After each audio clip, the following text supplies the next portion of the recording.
Unless your husband is making 6 or 7 figures, you shouldn't even think about being a stay-at-home wife. And let me tell you why.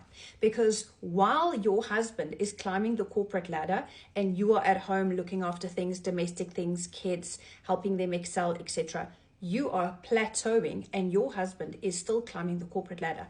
God forbid, and never say never, when your husband has an affair or your marriage breaks down, that your husband, which is an average Joe, is going to be able to or have to give you half of everything. Now remember, he might not have a lot of savings or a lot of equity because he's just an average Joe. So although you think that it is comfortable, if it comes to that point where that relationship ends and he has to give you half of everything, so say for instance he's making 70K, okay, so 35 of that, okay, you're not going to get, because you're not going to get half of his salary.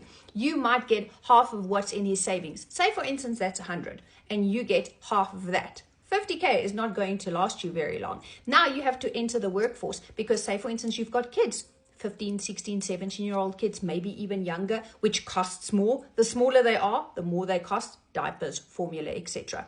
So if you are married to an average Joe and you think that you are living comfortably, you are going to be very uncomfortable when that divorce comes, because when the maintenance comes, there's no spousal maintenance and stuff like that. To get that is very, very difficult and it takes time. So I've recently helped a woman that was in that very position. They only had 100K in savings and yes, she got half. But that half, that 50, didn't last her very long. She had to enter the workforce at a minimal wage. Why? Because she's got no experience, this and that. That is why she started doing affiliate marketing at home, because her kids were already used to her being at home. So to try and keep things stable for the kids, she needed a work from home job. So now she can supplement herself, she can be self-sufficient, and the kids' money that they get every month from their dad goes for them. But herself as a woman, she still needs to be maintained.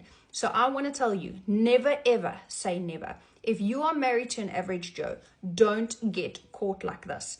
Start something for yourself that you can do right now. Start something for yourself so that, yes, while you're in that marriage and everything's still going dandy, you can contribute. But if, and never say never, if something happens, you and your kids are looked after, and you can thank yourself for that, because starting at the bottom at whatever age, 35 plus, it's very difficult to enter the workforce if you've got no experience and you've truly just been out of the game for that long.